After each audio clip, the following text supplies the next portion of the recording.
அதே காத்து வாசம் வேற, அதே மண்ணு வண்ணம் வேற, அதே மக்க வாழ்க்கை வேற, ஒண்ணு மட்டும் மாறவில்லை.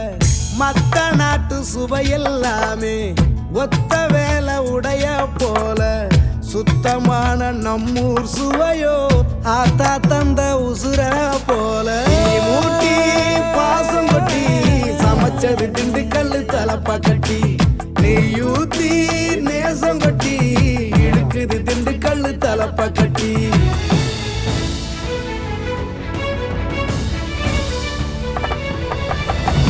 மூட்டி பாசம் கொட்டி சமைச்சது திண்டுக்கல்லு தலப்பா கட்டி, நெய்யூத்தி நேசம் கொட்டி படைச்சது திண்டுக்கல்லு தலப்பா கட்டி. படைச்சது திண்டுக்கல்லு தலப்பா கட்டி.